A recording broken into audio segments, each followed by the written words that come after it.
Gracias, Clarita.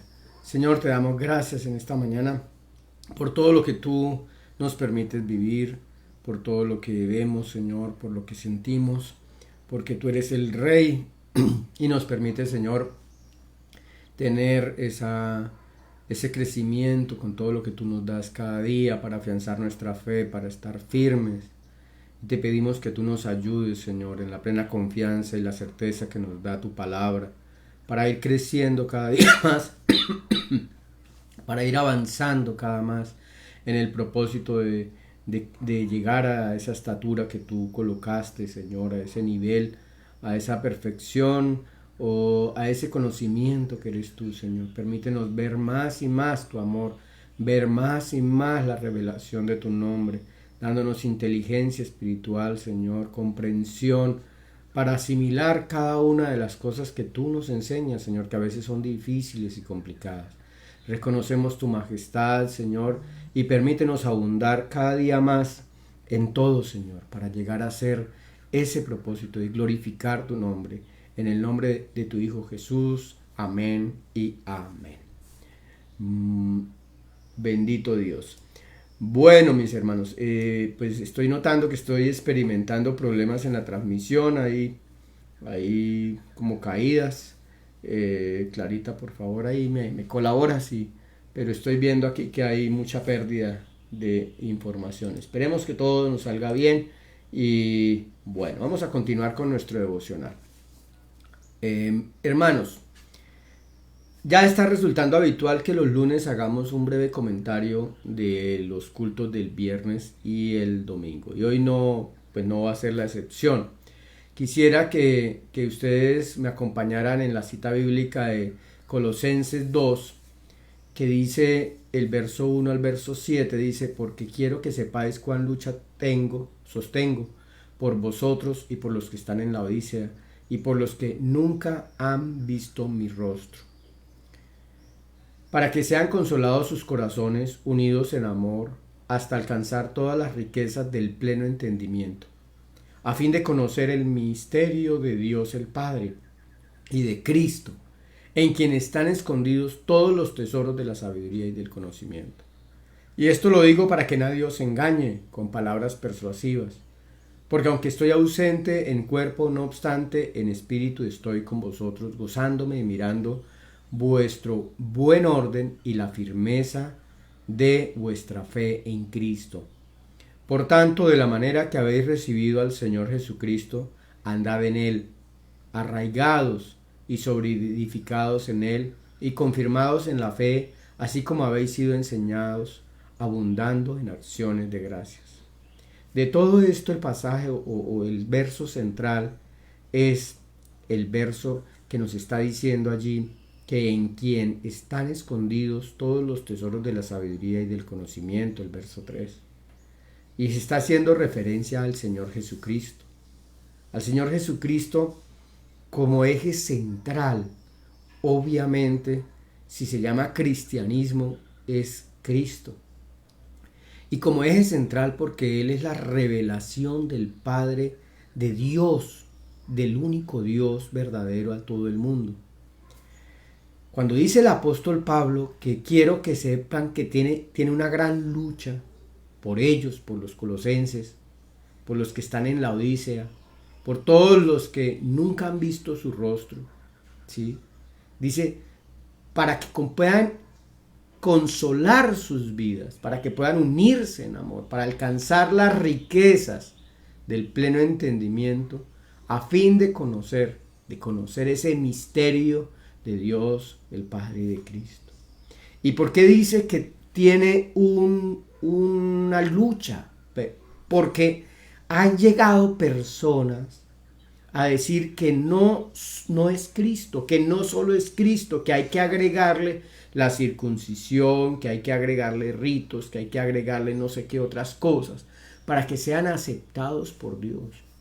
Y Pablo sabe muy bien que nada que haga el hombre, aparte de creer en el mensaje, de creer verdaderamente quién es Dios, los puede acercar. Por eso leímos ayer en Romanos capítulo 9 que si podría Pablo convertirse en un anatema, en una maldición, lo haría con tal de que el pueblo fuera salvo. Pero ni siquiera eso, separarse de Cristo no podría ser.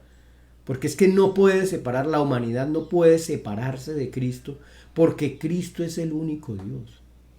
Entonces, traigo a colación esto por una razón que durante toda la noche, créanme que no dormí muy bien anoche, pensando en todo esto también un poquito y analizando todo esto que el Señor nos ha querido decir y nos está mostrando.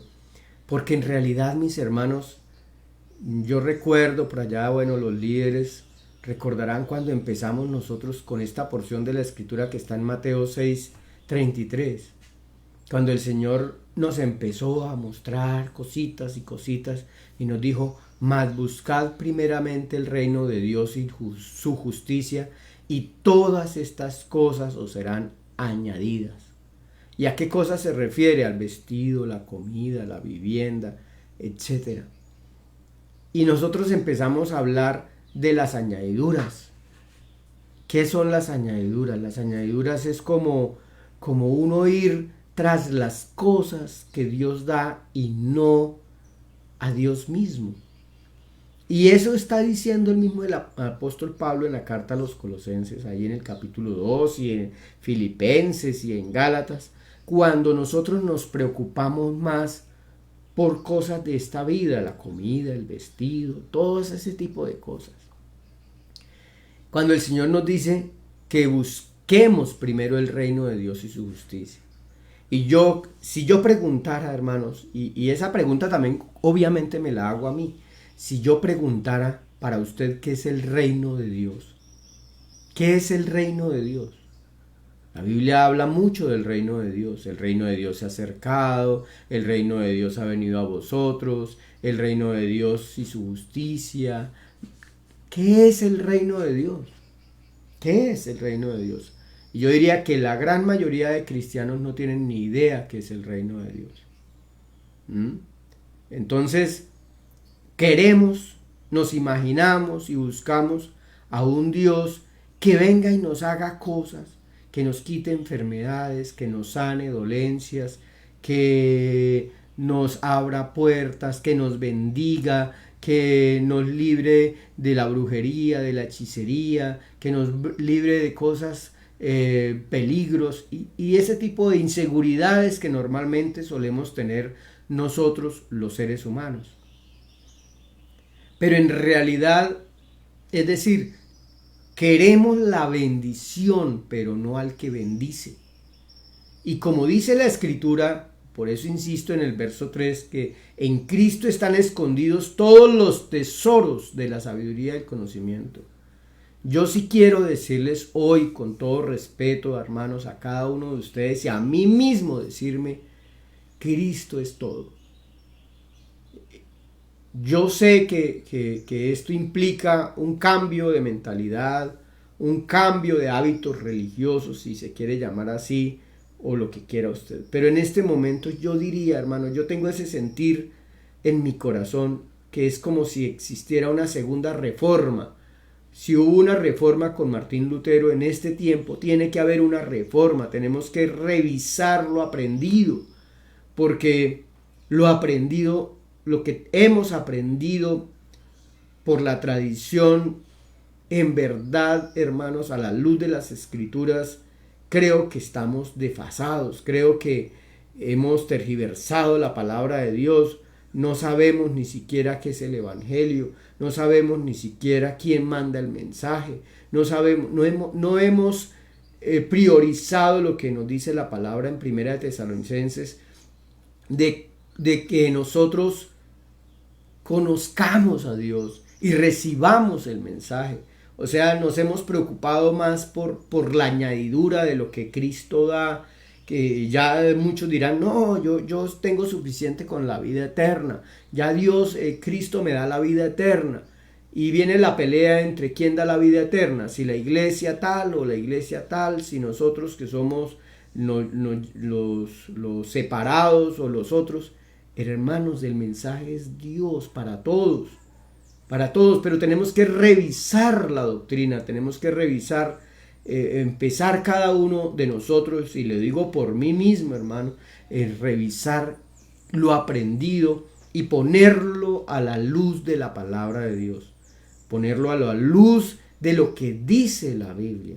Y tenemos que ser más acuciosos en estudiar la palabra de Dios, en ponerle cuidado a los términos, a lo que el Señor nos indica. Y miren que en Ageo capítulo 1, verso 5, hay una de las digamos, profecías que diría yo impactan porque se la dice al pueblo de Dios, a un pueblo próspero, ¿sí? Cualquiera diría, pues yo soy próspero, yo tengo mis negocios, a mí me ha ido bien, pues entonces Dios está bien conmigo, porque creemos, escúchenme, nos han metido aquí en el imaginario, en nuestra mente, que la persona que tiene dinero, la persona que tiene seguridades materiales, la persona que le va bien en esta vida es la persona que Dios está caminando con él. Y eso es un error, es una equivocación pensarlo así, mis hermanos. Porque si no, entonces, ¿por qué Esteban fue mártir? ¿Por qué a Pablo lo mataron? ¿Por qué a Pedro también lo crucificaron? Es decir, yo creo que tenemos una teología hoy actualmente producto de seguir la bendición, de los pactos y esas cosas, muy delicada, muy que nos haga pensar. Y la confrontación que hace Ageo, por ejemplo, observen lo que dice el verso 5, pues así ha dicho Jehová de los ejércitos, meditad bien sobre vuestros caminos, sobre nuestros caminos. Sembráis mucho y recogéis poco, coméis y no os saciáis, bebéis y no quedáis satisfechos, os vestís y no os calentáis, y el que trabaja jornal recibe su jornal en saco roto. Así ha dicho Jehová de los ejércitos, meditad en vuestros caminos, meditad en vuestros caminos. Y ese es un llamado que yo mismo me hago y que quiero hoy compartir a raíz de lo que el Señor nos enseñó el viernes y ayer sobre qué es lo que revela Dios, quién es Él. Por eso yo diría, mis hermanos, en verdad me atrevo a decirlo, perdónenme, espero no pecar por arrogancia ni prepotencia, pero no conocemos a Dios. No conocemos ese Dios de la Biblia. Sabemos muchas cosas, pero nos cuesta estar seguros, nos cuesta admitirlo, nos cuesta depender, nos cuesta servir, nos cuesta despegarnos de muchas cosas solo por justificarnos. Y dice el verso 8, subid al monte y traed madera y reedificad la casa.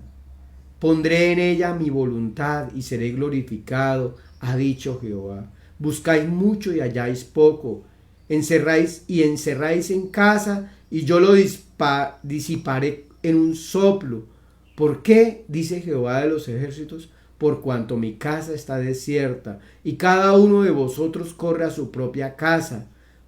Por eso se detuvo de los cielos sobre vosotros la lluvia y la tierra detuvo sus frutos, y llamé la sequía sobre esta tierra y sobre los montes, sobre el trigo, sobre el vino, sobre el aceite, sobre todo lo que la tierra produce, sobre los hombres y sobre las bestias y sobre todo el trabajo de manos. Y nosotros sabemos que en el contexto histórico, cultural, religioso de esa época, de tener la lluvia significa que la prosperidad se detiene de los pueblos, que empiezan las calamidades, lo que estamos viviendo.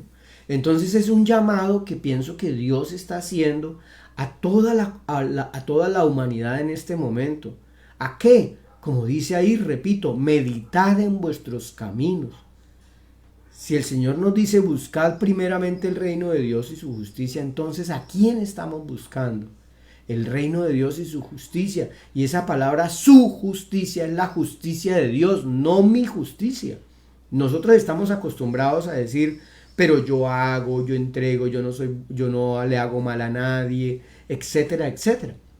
Sí, pero es mucho más que eso, porque Imagínense ustedes, si ni siquiera el pueblo de Israel, practicando su justicia basada en la ley de Moisés, pudo. Hay algo mucho más que nuestra justicia, que es su justicia y de la cual proviene del amor de Dios. O sea, lo que nosotros empezamos a conocer de Dios es que Dios es un ser de amor que despliega tanto su amor por nosotros que nosotros le hemos dado la espalda a ese amor y hemos querido más bien y los hemos amado y hemos amado a Dios por lo que Él da, por lo que Él entrega, por lo que Él nos protege, más no por lo que Él es. Y yo les invito hoy de corazón, mis hermanos, a buscar entonces a ese Dios, a buscar esa justicia, a depender de Él, a sortear las dificultades que nos pasan con amor, con el amor y la seguridad de aquel que tiene todos los secretos, aquel que Dios le ha dado todo poder y toda autoridad, aquel del cual sí podemos depender, aquel del cual tiene que habitar en nosotros y por eso se refiere a la casa. ¿Cómo está su templo? Usted, ¿cómo está para tener a Dios allá adentro? En lo moral, en lo financiero, en lo social, en todo, con Dios y con los demás. Busquemos entonces, mis hermanos, hoy en este devocional quería comentar eso porque me inquietó bastante, me estaba inquietando sobre en realidad como una segunda reforma. Nos desviamos de nuevo otra vez, la iglesia se desvió y se desvió por lo que Dios da y no por lo que Dios es.